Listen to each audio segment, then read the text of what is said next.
Good morning, नमस्कार। आप देख रहे हैं न्यूज वर्ल्ड इंडिया में। वो आपके साथ सत्येंद्र कनौजिया। दिखाएंगे आपको 50 फटाफट खबरें, लेकिन उससे पहले इस वक्त की हेडलाइंस।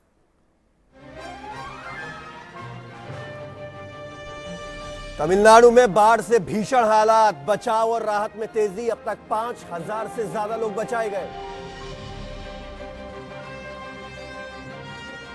खुद की तकनीक के जरिए लश्कर ए तैयबा देगा अपनी साजिश को अंजाम। सुरक्षा बलों से बचने के लिए बना रहा है नया संचार तंत्र। यूपी के सीतापुर में बैग में मिला 2 लड़कियों का कटा सिर। धारदार हथियार से की गई थी निर्मम हत्या। पाकिस्तान ने जताया कोहिनूर हीरे पर दावा। लाहौर हाईकोर्ट ने सरकार से पूछा, ब्रिटेन से कब आएगा कोहिनूर। अमेरिका की लड़ाकू सेना में महिलाओं को भी मिलेगा मौका। रक्षा सचिव ऐश कार्टर ने किया बड़ा ऐलान। और कोटला टेस्ट का आज दूसरा दिन। पहले दिन खराब मौसम ने डाली खलल। टीम इंडिया ने 231 रन पर गंवाए 7 विकेट।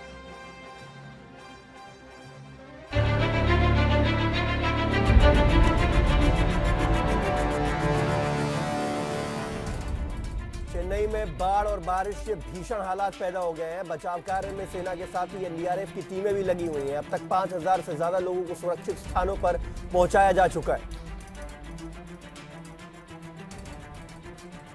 चेन्नई में बाढ़ में फंसे लोगों को निकालने में सेना और एनडीआरएफ की कम से कम 40 टीमें लगी हुई हैं। साथ ही इंजीनियर्स की 5 टीमें भी मुस्तैद हैं। आज की डेट में हमारे पास 30 टीमों के अलावा उसमें 110 बोट्स हैं, जो बोट्स की संख्या बढ़ गई है। और कई प्रकार के लाइफ सेविंग इक्विपमेंट्स भी हमने रखा है, जिसमें लाइफ जैकेट्स, लाइफ बॉयज हैं। तो इस प्रकार एनडीआरएफ जो है वो पूरी तरह मुस्तैदी से काम कर रहा है। तमिलनाडु में बचाव का काम 2 स्तरों पर हो रहा है। फंसे लोगों में से कुछ को आसपास के सुरक्षित ठिकानों पर पहुंचाया जा रहा है, तो कुछ को सेना के हवाई जहाज से दिल्ली, हैदराबाद, भुवनेश्वर, बेंगलुरु जैसी जगहों पर पहुंचाया जा रहा है। वायुसेना का ऐसा ही एक विमान गुरुवार देर शाम चेन्नई एयरपोर्ट पर फंसे लोगों को लेकर दिल्ली आया, जहां से लौटने वाले लोगों, खासकर बच्चों के चेहरे पर थकान साफ दिखाई दे रही थी। इस बीच सरकार ने 2 दिनों के लिए चेन्नई के करीब नौसेना के एयर स्टेशन एराकोनम से आज से व्यावसायिक उड़ान भरने की इजाजत दे दी है। चेन्नई में बाढ़ में फंसे 86 यात्रियों को लेकर वायुसेना का विमान गुरुवार रात हैदराबाद के बेगमपेट हवाई अड्डे पहुंचा, जहां से सभी बचाए गए लोगों को उनके घरों को भेजा जाएगा। बाढ़ से अब तक करीब 269 लोगों की जान जा चुकी है। लेकिन एनडीआरएफ के बूते राहत कार्य पूरी तरह से नहीं चलाए जा सकते। इसमें स्थानीय लोगों को भी आगे आना पड़ेगा। इस बात को लोगों ने भी महसूस किया है और समूह बना बनाकर राहत कार्य शुरू कर दिया गया है। इसमें खाना बांटने से लेकर लोगों को सुरक्षित ठिकानों तक पहुंचाने का काम शामिल है। So this is a recce mission to go and see what the situation is there, and then come back and plan to take food and materials there, and then start bringing people back from there. और बाढ़ से पैदा हुए हालात का जायजा लेने के लिए प्रधानमंत्री नरेंद्र मोदी तमिलनाडु पहुंचे। पीएम मोदी ने चेन्नई में हेलीकॉप्टर के जरिए बाढ़ प्रभावित इलाकों का जायजा लिया। साथ ही बाढ़ प्रभावितों के लिए 1000 करोड़ रुपए की मदद का ऐलान भी किया। जायजा लेने से पहले प्रधानमंत्री नरेंद्र मोदी ने तमिलनाडु की सीएम जयललिता से मुलाकात की। तमिलनाडु मक्कल वादी तदई மிகவும் வேதனை உடன் பார்க்கிறேன். நான் உங்களுக்கு துணையாக நிற்பேன். I have seen the damage and misery caused by the extremely heavy rainfall. The government of India stand by the people of Tamil Nadu in their hour of need. I have directed that rupees 1,000 crore be released immediately by the government of India to Tamil Nadu for immediate relief. This is over and above the rupees 940 crore, which was released earlier. Tamil Nadu में जल प्रलय के हालात बने हुए हैं। भारी बारिश के बाद चेन्नई टापू की तरह नजर आ रहा है। हवाई तस्वीरों में चारों तरफ पानी ही पानी नजर आ रहा है। बाढ़ राहत के काम के सिलसिले में हेलीकॉप्टर से खाद्य सामग्री भी गिराई गई। चारों ओर पानी भरा होने के कारण लोगों ने घरों की छत पर पनाह ले रखी है। तमिलनाडु में बाढ़ पर केंद्रीय गृह मंत्री राजनाथ सिंह ने गुरुवार को संसद में बयान दिया। उनके मुताबिक केंद्र सरकार तमिलनाडु की हर संभव मदद कर रही है। तत्काल राहत के रूप में माननीय प्रधानमंत्री महोदय ने 940.92 करोड़ रुपए की सहायता कर दी है। इस धनराशि को रिलीज कर दिया गया है। राजनाथ सिंह ने संसद को बताया कि अब तक बाढ़ और भारी बारिश से तमिलनाडु में 269 लोगों की मौत हो चुकी है। साथ ही उन्होंने बताया कि मौसम विभाग के अनुमान के मुताबिक अगले 2-3 दिनों में फिर भारी बारिश हो सकती है। 24 घंटों में कुल 330 मिलीमीटर वर्षा हुई है। इन 24 घंटों में बारिश चेन्नई में पूरे दिसंबर माह में होने वाली वर्षा से 252 मिलीमीटर अधिक वर्षा हुई है। उधर मौसम विभाग के मुताबिक बंगाल की खाड़ी में बना लो प्रेशर का प्रभाव कम हुआ है। हालांकि मौसम विभाग ने आने वाले दिनों में सामान्य से भारी बारिश की चेतावनी भी दी है। समूचे तमिलनाडु के तट पे और खास तौर से उत्तरी तमिलनाडु के तट पर फेयरली वाइड स्प्रेड बारिश होगी और उसके कहीं कहीं भारी से अति भारी बारिश की भी संभावना है। तमिलनाडु में भारी बारिश के बाद कुछ अविश्वसनीय तस्वीरें सामने आ रही हैं। ऐसी एक तस्वीर में एक घर के अंदर से तेज धारा के साथ पानी निकलता हुआ दिखाई दे रहा था। जब पानी घर में घुसा उस वक्त कुछ लोग अंदर थे, लेकिन उन्हें बचा लिया गया।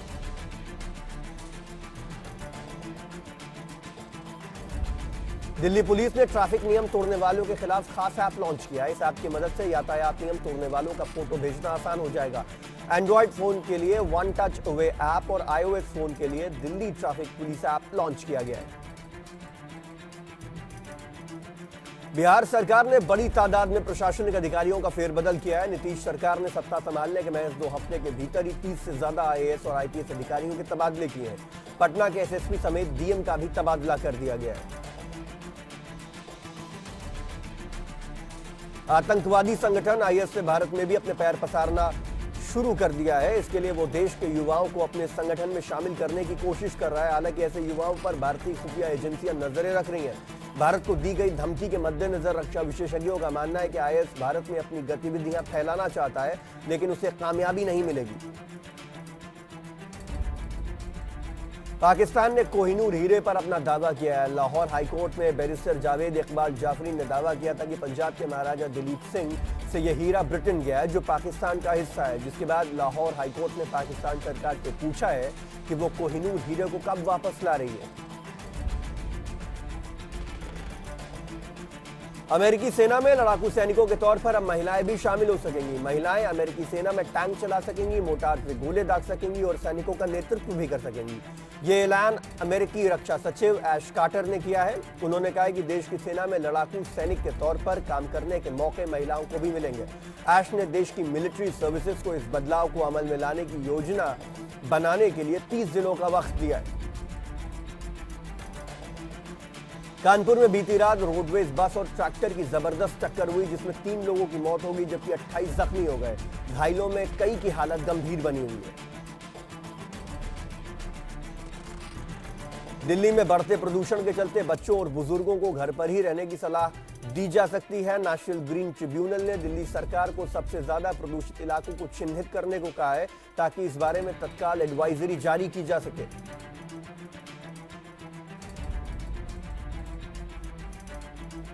कोचिंग के लिए देश भर में मशहूर राजस्थान के कोटा में फिर एक कोचिंग स्टूडेंट ने खुदकुशी कर ली है। वरुण नाम के छात्र का शव उसके कमरे में पंखे से लटका मिला। उसके कमरे से एक सुसाइड नोट भी बरामद किया गया है, जिसमें उसने अपनी मौत का जिम्मेदार खुद को ही बताया है। वरुण ने नोट में अपने इस कदम के लिए मम्मी पापा से माफी भी मांगी। ये पहले कहीं दूसरी जगह अध्ययन कर रहा था, अभी 3-4 महीने से यहाँ आके रहने लगा है। और इसने रात्रि के किस समय में या मॉर्निंग में किस समय इसने सुसाइड किया है, सुसाइड के कारणों की जांच की जा रही है। एक सुसाइड नोट मिला, उसकी भी सत्यता की जांच की जाएगी। सुसाइड नोट इसका है और अभी इसको मॉर्चरी में भेजा जा रहा है। पोस्टमार्टम के बाद में सारी स्थिति स्पष्ट हो पाएगी। बाकी तथ्यों के ऊपर भी गहनता से अनुसंधान किया जाएगा। यूपी के बुलंदशहर से बीजेपी सांसद भोला सिंह के एक बयान से केंद्र सरकार और उत्तर प्रदेश सरकार में भूचाल आ गया है। उन्होंने यूपी सरकार पर तुष्टीकरण की सियासत के तहत काम करने का इल्जाम लगाया है। उनका दावा है ज्यादातर इंदिरा आवास मुस्लिमों को ही दिए जा रहे हैं। मुजफ्फरनगर के सीडीओ ने भी सांसद के आरोपों की पुष्टि करते हुए बताया कि जिले में कुल 2000 से ज्यादा आवास आवंटित किए गए हैं, जिसमें विशेष समुदाय के लोगों को ही करीब 1800 आवास दिए गए हैं। इंदिरा आवास योजना में पैसा केंद्र सरकार देती है और इसके तहत गरीबों को मकान देने की जिम्मेदारी राज्य सरकार की होती है। दिल्ली यूनिवर्सिटी की एक छात्रा ने अपने लिव इन पार्टनर पर रेप का केस दर्ज कराया। युवती का इल्जाम है वो 2 साल से आकाश नाम के लड़के के साथ रिलेशनशिप में थी। पुलिस ने गाजीपुर थाने में युवती की शिकायत पर मामला दर्ज कर लिया है। युवती के मुताबिक विशाल के परिजनों ने भी उसे बहू की तरह स्वीकार कर लिया था। दोनों के परिवारों के बीच शादी की बात हो रही थी। युवती का इल्जाम है कि आरोपी के परिजन उसे एक बार शिरडी यात्रा पर भी ले गए थे और उनके पड़ोसियों से उन्होंने पीड़ित का परिचय अपनी बहू की तरह कराया था।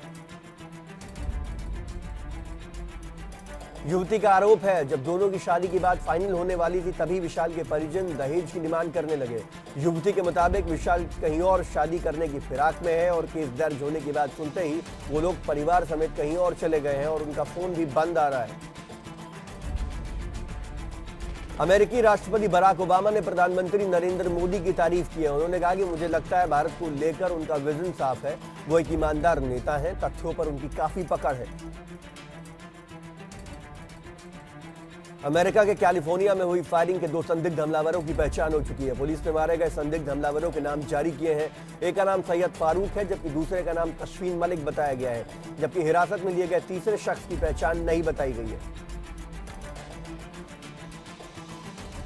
सैयद फारूक की तस्वीर भी सामने आई है। सैयद फारूक हेल्थ डिपार्टमेंट में इंस्पेक्टर था।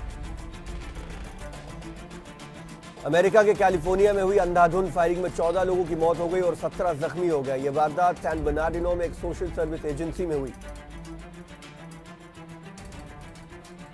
घटना स्थानीय वक्त के मुताबिक 11 बजे हुई। उस दौरान घटनास्थल पर राइफल लिए हुए 3 बंदूकधारी देखे गए।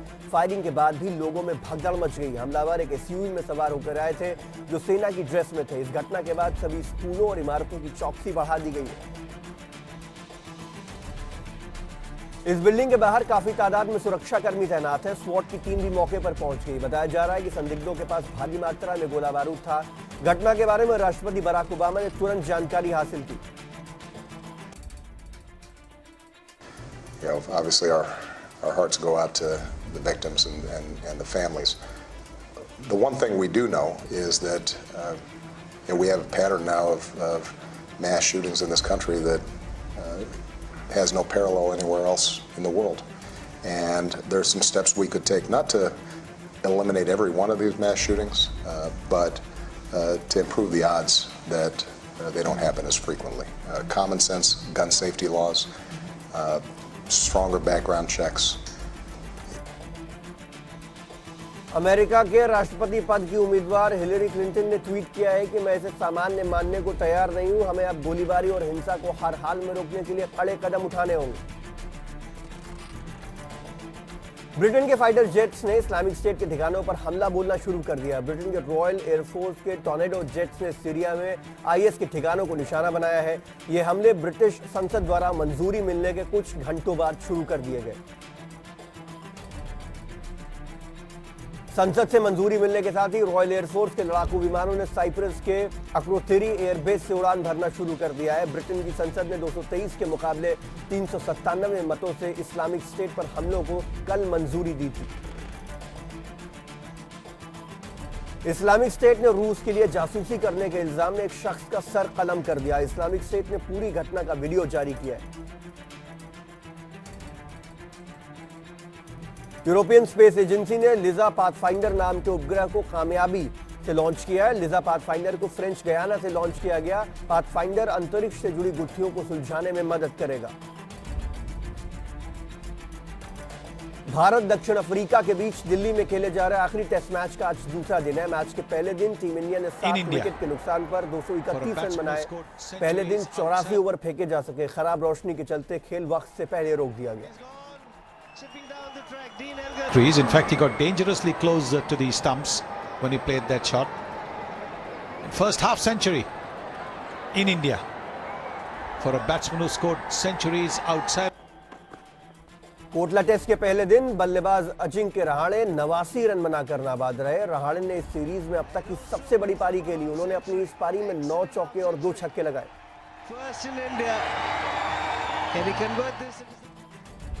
सचिन के फैन सुधीर और धोनी के फैन रामबाबू की तरह ही अब टेस्ट कप्तान विराट कोहली का फैन भी कोहली को चीयर करने के लिए मैदान पर आ चुका है। कोहली का यह फैन भी तिरंगे के रंग में रंगा होता है और उसने अपने शरीर पर कोहली का नाम भी लिखा हुआ है।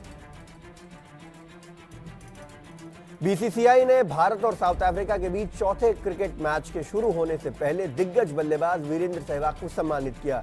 सहवाग ने हाल ही में संन्यास लिया है। भारतीय क्रिकेटर रोहित शर्मा ने कल प्रधानमंत्री नरेंद्र मोदी से संसद भवन में मुलाकात की और उन्हें अपनी शादी का न्योता दिया। रोहित 13 दिसंबर को मुंबई में लंबे वक्त से अपनी महिला मित्र रितिका सजदे के साथ शादी कर रहे हैं। गौरतलब है कि दक्षिण अफ्रीका के खिलाफ टेस्ट मैच खेलने के लिए रोहित पहले से ही दिल्ली में है। आपको बता दें 29 अक्टूबर को फिरकी गेंदबाज हरभजन ने गीता बसरा के साथ शादी रचाई थी।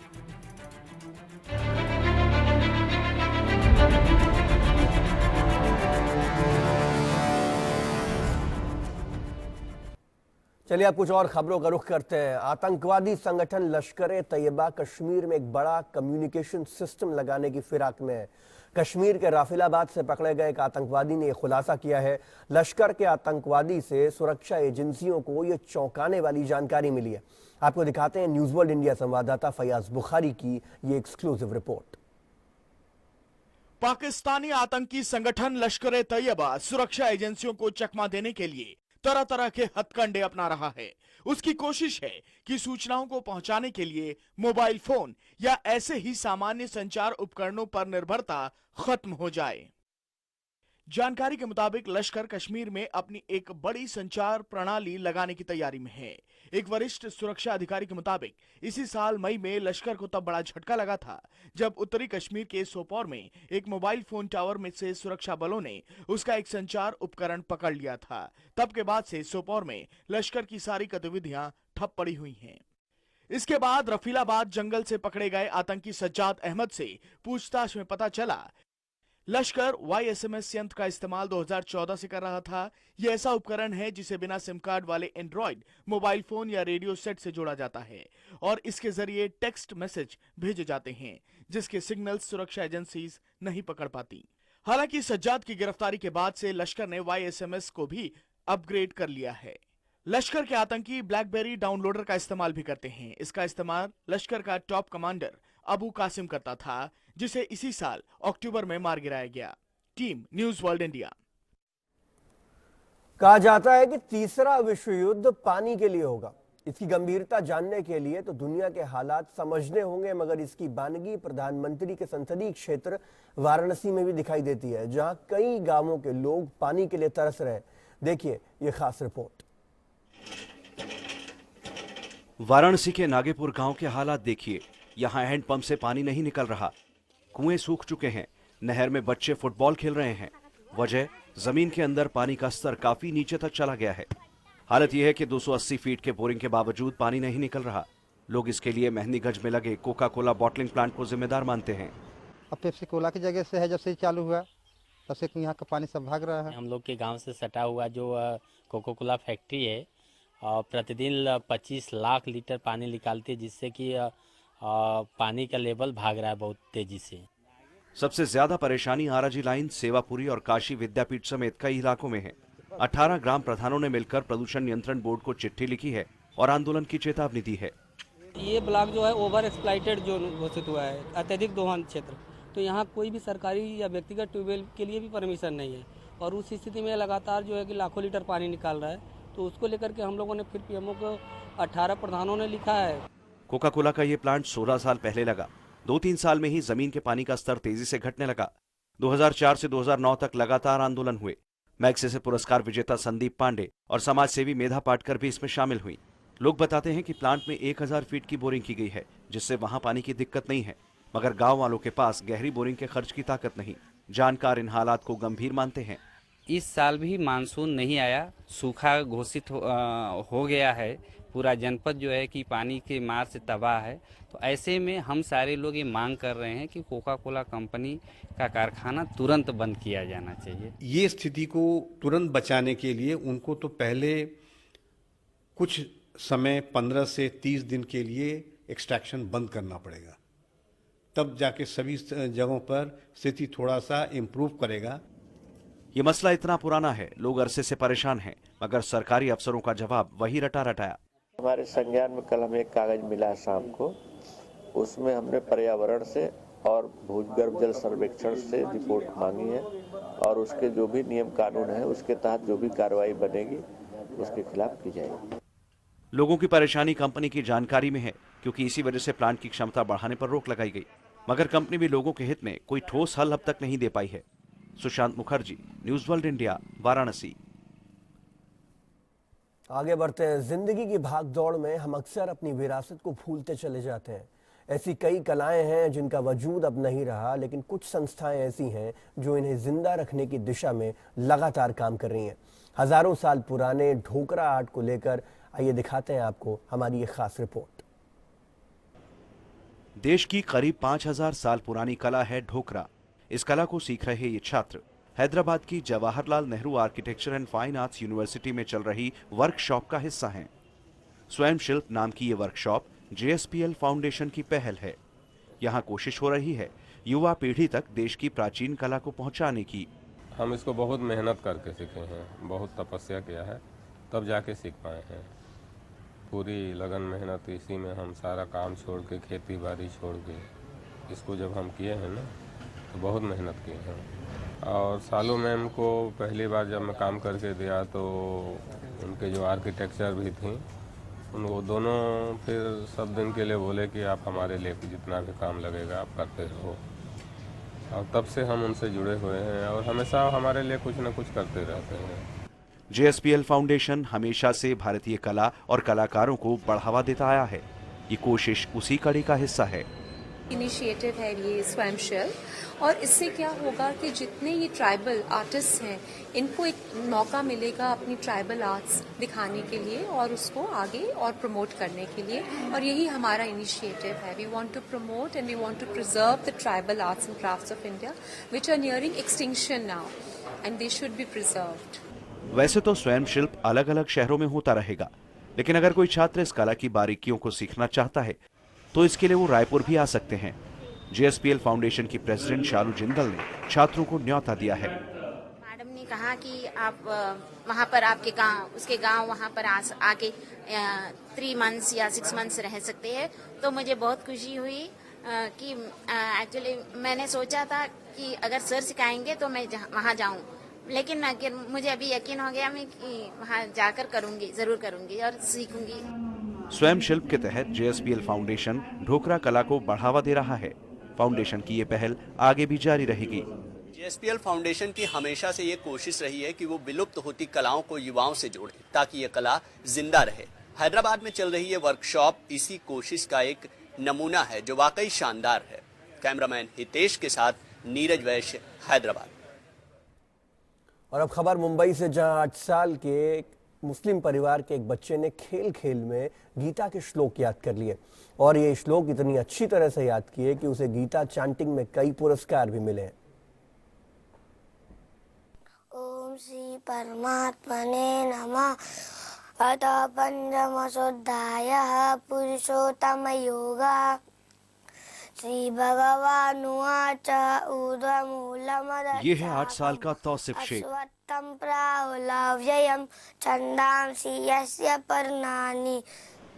धारावी की SRA बिल्डिंग में रहने वाले तौसिफ को गीता के कई श्लोक याद हैं। अपने इसी गीता ज्ञान के चलते तौसिफ ने Chinmaya international Gita chant competition के एक नहीं पूरे 3 अवार्ड जीते हैं। तौसिफ के टैलेंट का पता घर वालों को तब चला जब उसने कंपटीशन जीत लिया। मैं ये पढ़ रहा हूँ, मला बहुत अच्छी बात है। तो मुझे बहुत खुशी हो रही है। किसने सिखाया? बोले मेरी टीचर ने मुझे थोड़ा पढ़ने बोला था, तो मैं पढ़ रहा था। फिर टीचर लोगों ने सुन लिए, फिर मेरे को और वो लोग ने सपोर्ट किए। संस्कृत तौसीफ का विषय नहीं है। ब्रेक में खेलते समय उसने संस्कृत के श्लोक सुने और वहीं उसकी संस्कृत में रुचि जगी।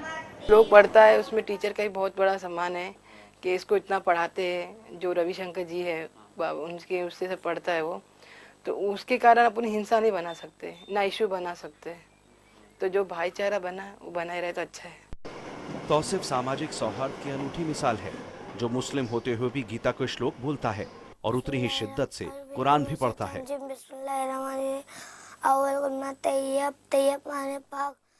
विनय Dubey, News World India, Mumbai.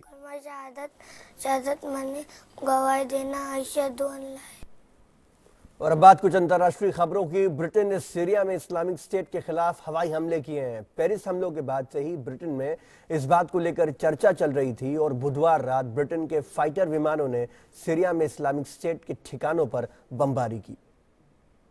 Cyprus के बेस में मौजूद ब्रिटिश रॉयल एयरफोर्स के टॉर्नेडो फाइटर जेट्स ने सीरिया में इस्लामिक स्टेट के खिलाफ जमकर बम बरसाए। हमलों से पहले ब्रिटिश संसद ने आईएस के खिलाफ कार्रवाई को मंजूरी दी। The eyes to the right 397, the nose to the left 223.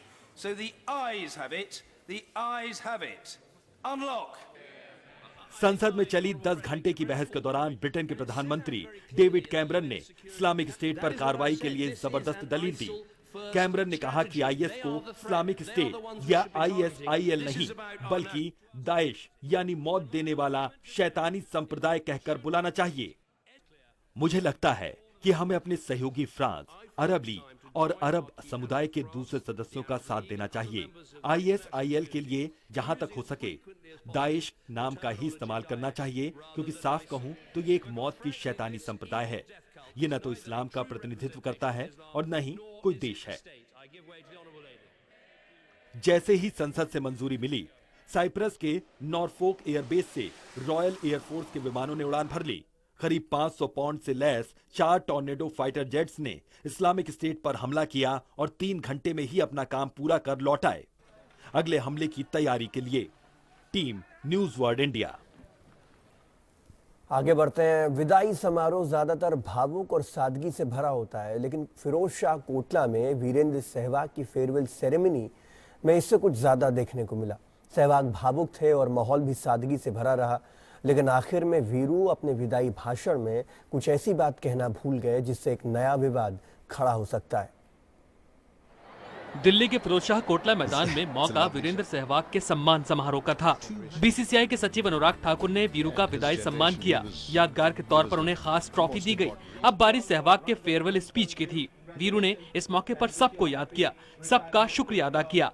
उन्होंने वैसे हर कप्तान को थैंक यू कहा जिनकी कप्तानी में वो खेले, लेकिन आखिर तक पहुंचते पहुंचते वीरू कुछ ऐसा कर गए जिससे एक नए विवाद, एक नई बहस का जन्म हो सकता है। All my captains start from Ranji Trophy, Ajay Sharma, then Ajay Jadeja, my first captain, and then Saurav Ganguly, Rahul Dravid, Anil Kumble, Sachin Tendulkar. There's so many players, my colleagues, all my colleagues who played with me, who played against me. So thank you very much for everything you did for me. You helped me throughout my career, and all my fans. So they loved me, they supported me in my good times and bad times. So thank you very much, all of you. Because of you, I became a Sevak, and last but not the least, all the groundsmen and umpires who helped me and who make wickets for me, and especially that good trash in Chennai where I scored my second triple century. So thank all of them. So all the physios and all the trainers who helped me throughout my career. So thank you very much, and wish all the best for the Indian team and South African team, and thank you very much for coming here. Sehwag ने अपने career के आखिरी कप्तान महेंद्र सिंह धोनी का नाम नहीं लिया।